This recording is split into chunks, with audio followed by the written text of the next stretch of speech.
It may seem crazy right now in the world. There's so much going on out there. So the importance of finding that calmness within and that steadiness within ourselves is so very much important now.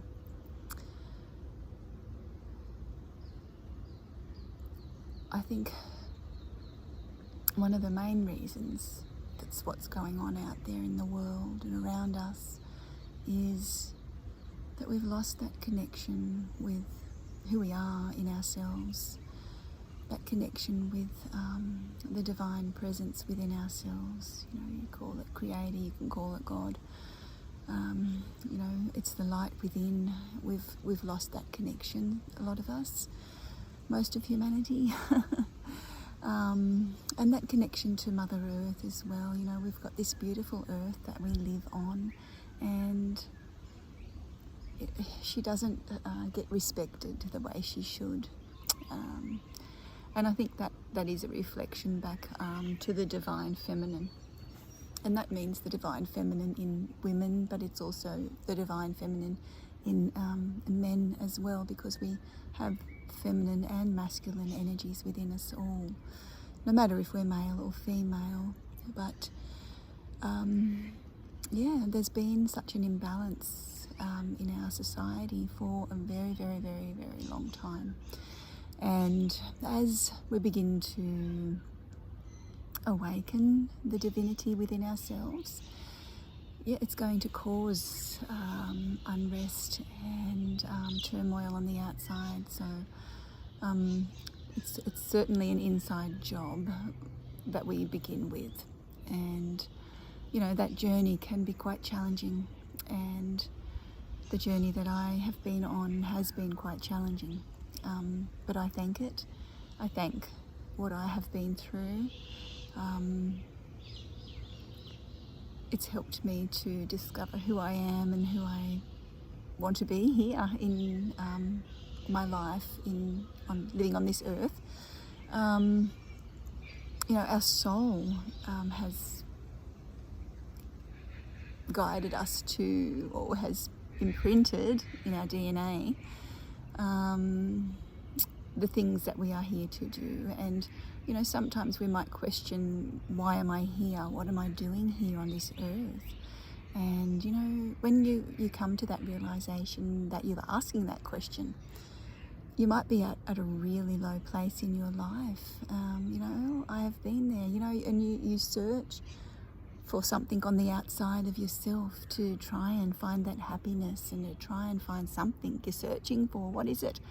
And on that discovery, and some of it is beautiful, and some of it is challenging, and some of it is eye-opening, but it's really discovering who you are within yourself, who you truly are. Each day we have an opportunity to make different choices for ourselves, and that makes different choices, depending on whether we're choosing something that is not taking us down a rabbit hole and taking us back into the deep darkness. Sometimes we may go there, but sometimes we may not really realise we're doing that, and sometimes we have that imprinted programming in our subconscious that it's automatic. And until we recognize and have the awareness that we're doing something that keeps repeating itself, or relationships or situations, or you're going to work and not being happy, and all sorts of things, trying to find that happiness on the outside, or you're having an affair or something like that. Why is that happening? Why? When we stop and ask that question, why are we doing that? Why am I doing that? What is my soul after? And going deep into the shadows can be really helpful, and it can be very challenging as well. It can be very painful, it can be very upsetting, but it's also very healing. And when we can go to that place that we don't want to look at within ourselves, we can begin to change that neural pathway or that way of living that has been there for a very long time. And we can begin to discover new ways of creating our life, creating ourselves. So yeah, the things that are happening now through the eclipse doorway, you know, there's endings and there's new beginnings. So maybe there's a challenge there for you with an ending that you feel that is really taking place in your life. Maybe you're questioning a lot of things around you, and that's okay. Just allow those questions to come up and allow yourself to sit, allow yourself to find that wisdom within to discover why things are happening, how you're feeling, trusting in your heart, trusting in your intuition and what's around you, you know. And I myself, I know that a lot of the things I just haven't been strong enough within myself to make changes in my life, and you may feel the same too. Particularly there's, you know, that connection with the male aspects in my life, you know, as I was growing up and as I was a child, and also, you know, as becoming a teenager, the male representations in my life, you know, as the energies were back then, there was a lot of control, there was, you know, manipulative energy, you know, and I was scared of males. Even my husband, I was scared of his energy, I was scared of him. But I'm a lot better now. A lot of things that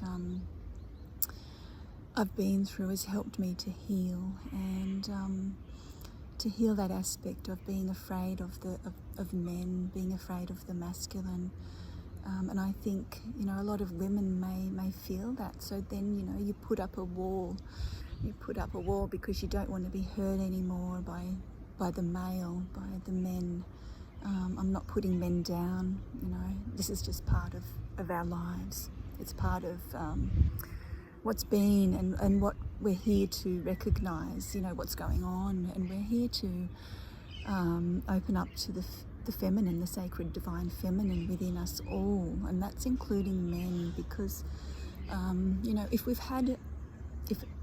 even men or women, if we've had a relationship with our mother and it's been challenging, you know, there's a wounded feminine aspect there. But if we've also had challenges with our father, there's wounds there, you know. So there's those aspects of our growing up, of our childhood and our life that we've taken on, and we've taken them on from our parents, we've taken them on from our society, we've taken them on from those that have brought us up. And until we start to recognise those patterns, those programs that, you know, have been there for a very long time. And I believe in past lives. I don't know if anyone else does, but I do. And I believe that, you know, a lot of the past lives have come into this life, particularly that's for me, to be healed, to be let go of, and to release the chains of the past, to be free, to be who we truly are, to be that sacred feminine. And the wind's coming to help clear it out. So let's allow the wind and the wind dragons to come in and help clear out that energy, to help us to be free of the past, so that we don't keep creating that past, you know, continually going around and round on the same karmic wheel. Get off that karmic wheel, you know, make different choices for yourself. Be strong within your energies within you. Go deep and get some healing work. Do the shamanic work, do the shadow work. Release those things, because it is so well worth it. And who knows what's on the other side of that. Once you let go of something and you release something, it opens up something new for you to create, for something new to come into your life. So, you know, there's beauty in that, you know, and if we can be strong enough to do that, that's beautiful. You know, there's beautiful, so many beautiful places and sacred connections that you can connect with. You can do the work on your own. If you need to do the work with somebody else, yes, reach out and ask for that help. Ask for your guides and angels. Ask the star mothers, ask the dragons, because the dragons are here. The dragons are here to help us now. So when we do that and when we do that work, it allows us to be free from the past. It may be in pieces, getting those pieces of the puzzle and clearing away so that it's clear, and putting those pieces of the puzzles down, but clearing the way first so that you can put the pieces of puzzles together to find who you truly are and connect with that sacredness within you, that light, that creator that is within you. Find that power that's in you. So I'm just out here today. It's a Taurus moon today, and it's beautiful to be in nature. There's a beautiful bird going. Maybe it's for you. Oh dear. We've got to laugh, we've got to have fun. So, how can we create a bit more joy and laughter in our lives? Sometimes I come down here and the kookaburras are laughing, or I'm waking up in the morning and going outside and grounding, and the kookaburras are bringing their laughter into my day. So, and it does depend on how you start your day, in what you're creating through your day. So just be aware of how you are waking up. Are you being grateful? And how you're actually going to bed. Are you being grateful for your day and what you've learned? What lessons have you learned? What have you been through? What are the joys and the highs and the lows that you've been through? And just connecting with all those, and what have they taught you? It's allowing ourselves to spend time with that, allowing ourselves to have our sacred time, honouring our own energy, honouring our life. Honouring our life. That word probably didn't come out very well. And there's also been times through my journey of healing where I've wanted to have that sacred time for me, and go in meditation and do some healing. I've sort of felt funny, a while ago, like closing a door and saying, this is my time, this is my sacred time. I'm meditating, and I've had to make up a sign and put on the door, this is, please be quiet, and meditation in progress, or whatever. But this is saying that this is my time, and saying that I am sacred, and this is my space for honouring my sacredness, and just doing and honouring myself in that moment. And it may be new for those around, it may be new for you as well. It was new for me, and it was also new for those that were in my life. But as we learn to change our ways, and we teach others also that, we're not going to always give and give and give. We are going to have that time so that we can receive for ourselves. And when we do that, it's telling our own body, it's looking after our own body, our own mind, our own well-being, that we are love. We are loving ourselves in that moment. So and when we start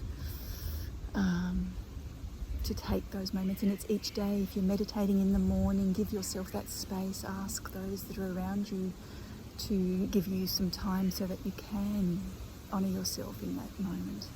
Okay, and that's a sign of respect. So sometimes in meditation I had the door opened on me.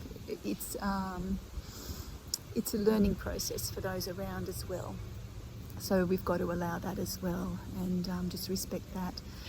Just respect that, not disrespect. Just respect that they are learning as well. So, and when we can show others that we love ourselves enough to do that, they will then in turn respect that sacred space that we want to be in. So, if we don't start, when will it happen? When is the best time to start? The best time to start is now.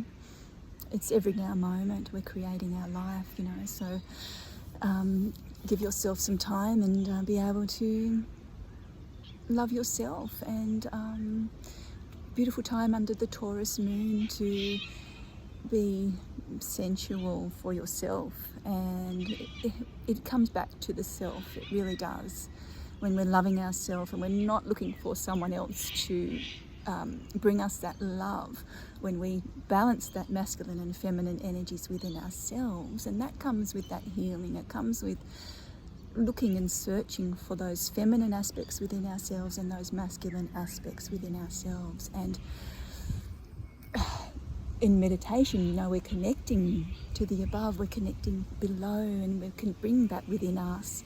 And that's the feminine and the masculine energies within us. And when we continue to do that, there's going to be a change. It ends up changing your neural pathways, changing the way that you live, your thoughts. And you know, if you're going into meditation, your thoughts will come up.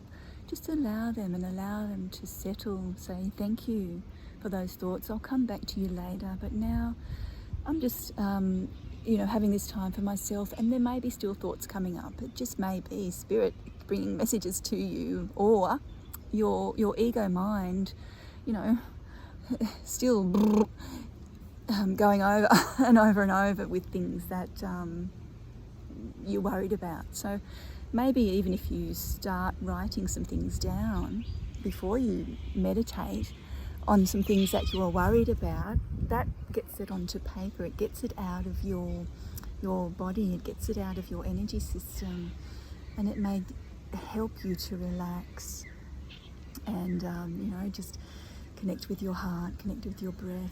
Allow your mind to come down into your heart and do that breathing. The breath is going to really help you to relax, and having that intention of bringing your mind down into your heart and asking them to work together, and asking your womb or your sacral chakra to come and work with those centers all together, and balancing that energy together. Yeah.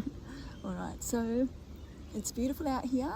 It's a little bit fresh, but we had some beautiful rain yesterday. It was lovely, beautiful cleansing rain, and now the earth is so nourished. It's all moist. So it's really happy about that. Here comes this bird again. Oh dear, that's so funny. All right then, I'll catch you again at some stage, and have a beautiful day where you are, and an evening or night, and sending my love to you all. Okay, see you, bye.